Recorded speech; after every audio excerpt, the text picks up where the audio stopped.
So here we are with some models that Vasco brought along.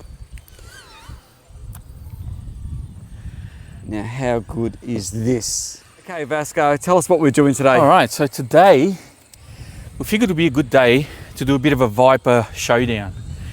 And we've got all of my Vipers here. So we've got a 50mm, a 64mm, 70 and 90. In my opinion, the Viper is probably one of the best sports jets that you can buy. Arguably the 90mm is one of the best. There's a lot of people that will rate that as being the best sports jet. Well, in actual fact, that was my first EDF. Yeah, well, there you go. And it is a lot of people's first EDF, but there are obviously other options for different budgets and different sizes. And today we're going to start with the 50mm. So this is the Aeros 50mm. The only modifications I've done to this is I've got a 50 amp Skywalker ESC in there, and it's the V2, specifically the V2, because it's a little bit smaller and it fits inside that little cavity a little bit better. And I run these exclusively on a 4S, 1500 or thereabouts. You get about 3 minutes flight time. They fly really well. They handle wind exceptionally well. It is actually windy at the moment. And it is quite windy. That sock's facing the wrong way. Oh, we can spin that around later. Right. But yeah, this is actually a really good, I suppose you could call it. You've actually got a video on this too, haven't you? I do. I'll link that. Yeah, I've got a video showing the setup and everything that I've done to this one. But the two things I do is change out the ESC and get rid of the gyro that it comes with, because it's not really the best gyro out there, and that's really it. And then you just go fly. Okay, so launching the Viper 50. You yourself, Paul, do you like to do the old underarm thing? Yep. I'm not a fan of doing that. It just doesn't work for me. I grip it underneath and I just javelin throw it. So full throttle and just straight into the wind, and it should be fine. So let's see how we go. Timer on, throttle on, low rates, and away we go.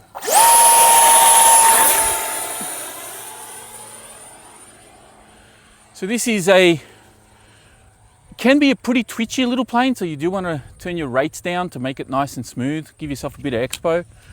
But as you can see, just cruising at about half throttle, handles the wind no problem at all.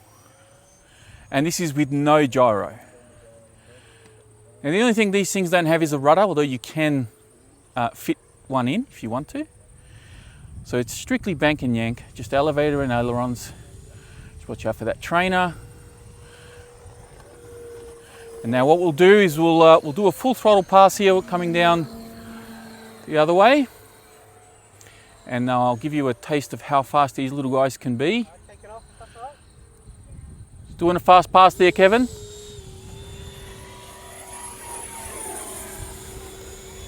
Going up. And you can see the vertical on this thing. If Paul is able to keep up there, it's pretty crazy. So throttle off, just cruising. And inputting a little bit of power on the turns. So with jets, if you're coming into a jet off a trainer like a Cub or something like that, your biggest thing is you have to maintain a bit of pace on your turns. Cubs are very forgiving, so a lot of people will go a little bit slower. Geez, that L39 is really hunting me down. And you can be a lot slower on the turns with a high wing trainer, but with the jet, just maintain a healthy pace. You don't have to be flat out, but just keep some momentum, you'll be fine. All right, let's bring this one in. When you're coming into land, you want a semi-shallow approach. You don't want to dive down. So where I am here, just above the treetops, keeping the throttle on and watching the plane, and then you need to flare right at the end here. And there you go. Okay, so that's aircraft one down. That's one down. So now we go on to the 64mm from Hobby King. There is another 64mm from E-Flite, which comes with stabilization and all of that. This one doesn't come with anything, but I have put a gyro in, which is this little radio link gyro. And it works with only a specific type of receiver from my FR Sky radio. And this has a makeshift launch mode. So it's basically like a beginner mode on your AS3X, and I put a bit of elevator mix on my throttle, so when I go full throttle the elevator kicks up a little bit, and I just launch, and the plane just basically goes straight up, straight as anything, level as anything, and then you just flick the switch, everything off, and you get full control of the plane. Works brilliantly. Paul's seen it. Yes. So now I'm going to show you how it works. Okay, so the Hobby King Viper 64mm. As I said, it's got the gyro in. Now underneath, I've also got some 3D printed skids. I'll try and have links for Paul to put in the video description, and then you can print these out and put them on any plane that you want. But these actually just protect the servo horns and everything and keep the undercarriage nice and clean. With this one, the way I launch it, it's the same way as the 50mm. I grab it from the back here, and kind of like this sort of angle you want to throw, full throttle, and away you go. I'll throw on my gyro and everything else, and you should see a pretty clean takeoff here. Throttle on. Wow. You can see it leveled out, and this is hands off. So I got no thing there, and I'll just turn everything off here, and we bring the plane back.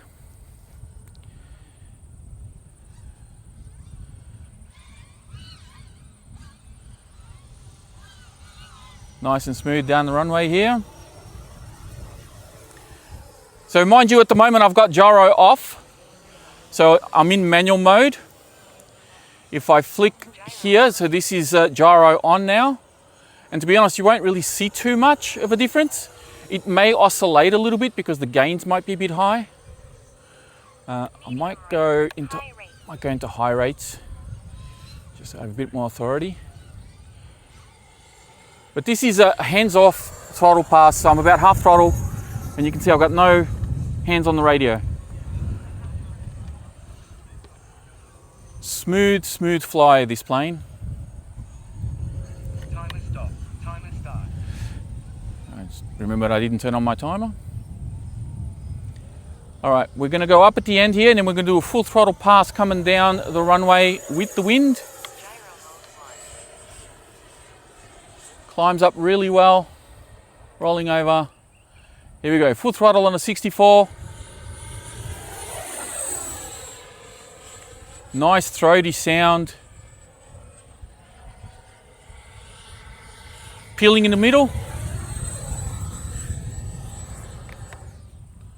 And a little flippity flip at the end there. All right, let's set up for a landing. So this is a little bit more stable, a little bit easier to see. Now this is the special edition, which is the black and silver. The regular color is green and silver, which is actually really nice and probably a bit easier to see for some people. So let's ease off as we bleed off the power a little bit there as we come into the turn. I'm at idle here, making sure that nose is down a little bit. Still at idle. And she's Yeah, down. She's down. Right, so now we've got the Viper 70, and I've got a bit of a history with this plane. This is actually my third Viper. The Viper 70 was actually one of the very first EDFs that I had. Actually, the first EDF I had with retracts.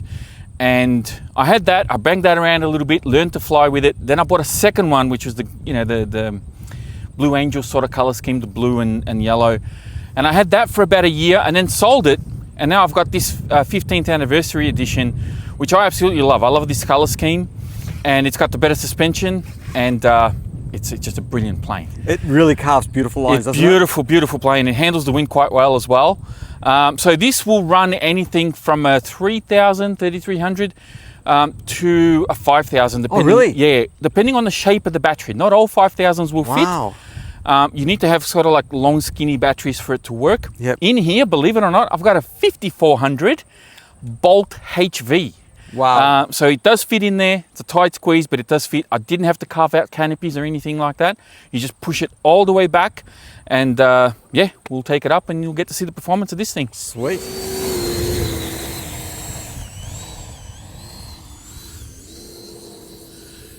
The grass handling on this is actually really good. And since we've got a big battery in here, might even do a couple of touch and goes. So timer on, we're gonna go mid rates, and we'll go half flaps, and let's get off the ground. Here we go.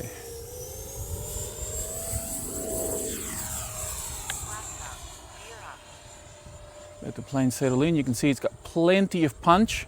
Go straight into a knife edge here. 3 minutes. Look at that. Just disappears.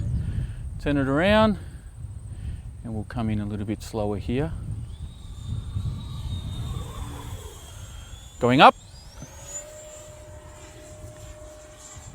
Plenty of power, even with that 5400 bolt in there. Throttle off.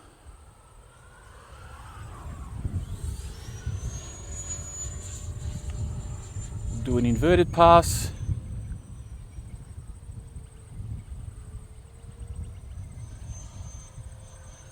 I won't get too low because the wind's a bit buffety. Don't know how well the mic's going to pick up the wind because we've got the dead Going cats up. on them. And now we're going to do a full throttle with the wind down the runway. Here we go, Paul. Keep up.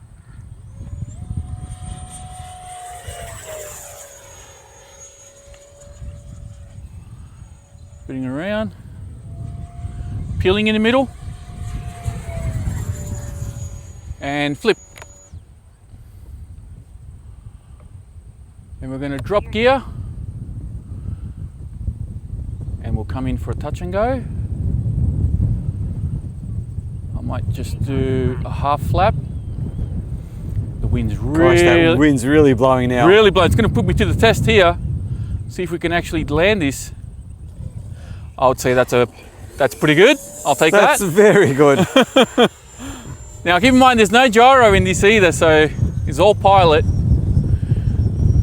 Not that I want to toot my own horn, but I will when I can. We've got enough hours on this thing and it flies so nicely. See if you can do it again. It only counts if you can do. Oh, see, the wind caught me there. Yeah. Almost. It's really buffety at the moment. I think you got caught on a bit of grass there too. I think so too. Let's do it again. We've got lots of rabbits Whoa. and kangaroos here that make a mess of our. Oh yeah, we've got birds that dig up holes, kangaroos that dig up holes, and then Nicely done. we have the odd nose dart that digs up holes as Oh well. yes, exactly. All right, let's make this one a full stop. Let's not push our luck too much. That's what I was thinking with your touch and goes. I'm thinking, man, your game. Yeah, well, I know I can do it, and I know the plane can do it. It's just a matter if the wind allows us to do it. Wow. Nicely done. There we go. All right, let's bring her in. 1 minute. Okay, so now we get onto the piste de resistance. This is actually my second one.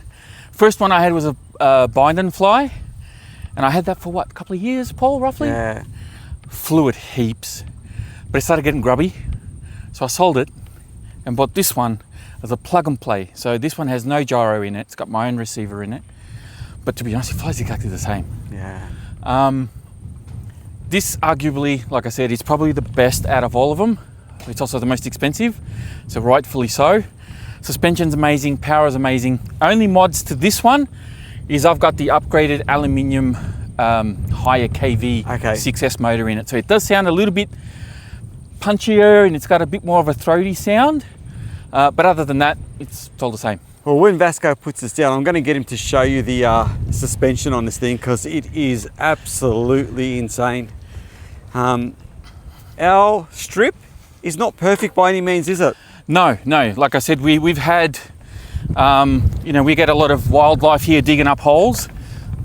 It's the only good thing about our strip is that the grass is regularly mowed, so we don't have too many issues with grass, but it can be quite uneven. And this plane, as far as grass handling goes, is just sublime. So Absolutely insane. we do have a little bit of a crosswind, so it's on a bit of a 45. Yeah, and it does actually tack to a crosswind, which is what you had in one of your landings with the 70mm. 70 mil, yeah. So hopefully we don't get that with this guy. We get a nice successful flight with it, but it's an absolutely beautiful airframe. Let's take her up. What size pack in it at the moment? We've got a 6200 Turnigy HD. So you can see it doesn't bobble around as much as the 70mm. Very, very smooth on the bumpy runway. Landing mode on. We're going to go mid rates as well. Take off flaps, and away we go.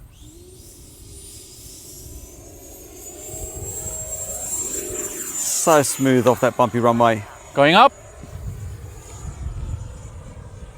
So power is not an issue with the 90mm. Full throttle. Definitely the fastest out of all of them. Still on the power. 3 minutes. Knife edge. It's just locked in, even without the gyro. It's unbelievable, this plane. Throttle off.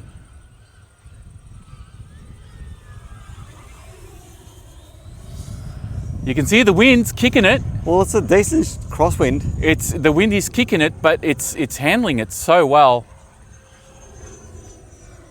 Inverted flight, absolutely sublime.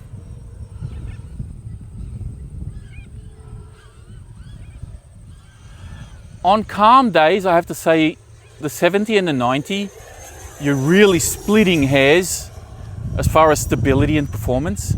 On a windy day, yeah, the extra weight of the 90 is going to handle the wind a lot better. Especially if you have the bind and fly and you got the gyro helping you out and smoothing things out. Slow flight performance, full flaps. That is insane. Such a And I'm gorgeous aircraft. glad we've got a little bit of cloud cover so you can actually see how it slows down and everything. So let's drop gear, let's do a touch and go. Let's see how we go with this one. God, I can see the plane sliding on the turns. because Touch of and the go wind. with a full crosswind now. We're going to go half flap on this one as well.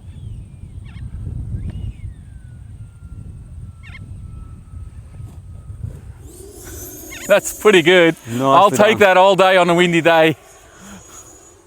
Let's do one more.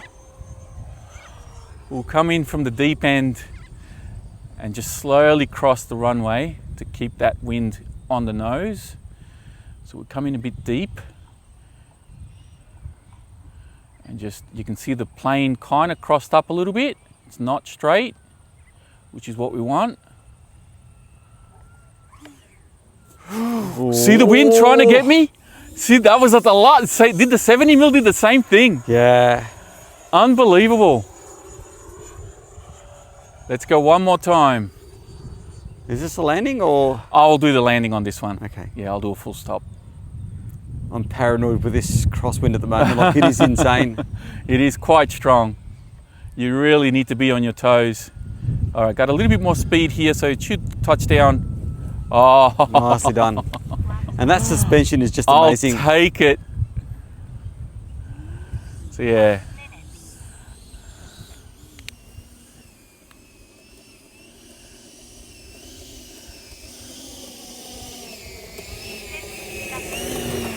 So, what are your final thoughts? They're all good, aren't they?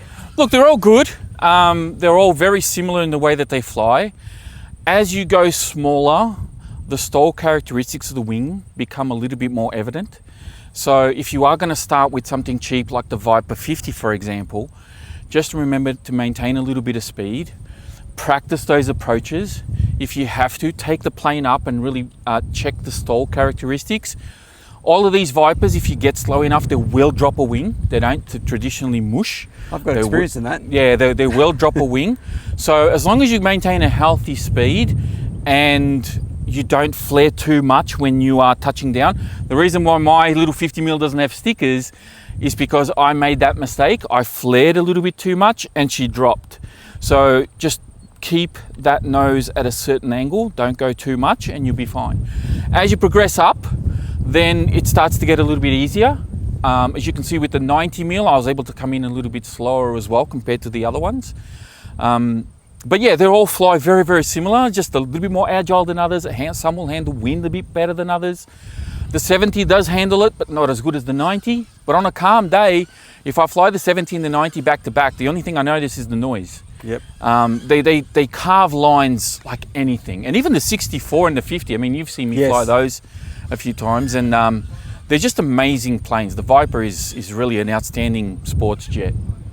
There you go. So that's your guide on the Viper range. The Viper range, yeah, at least the ones that I've got. I know there's a couple of bigger ones, Yes. and there's obviously a smaller one, a 30 mil from E-Flite that's come out recently, which I don't have yet. But yeah, for these ones here, I'm a big fan of them. I love them. Check out Vasco's channels. He's got a whole heap of videos on all these aircraft, well worth watching, especially the Viper 50. We've done a lot of work with that, haven't we? We did, A yeah. lot We of did some testing on that as well. So if you want yeah. to set it up, the ultimate setup guide for the 50 mil, definitely check out Vasco's channel. There's no point me doing one because he took it to the nth degree. Thank you very much. No worries, thank you.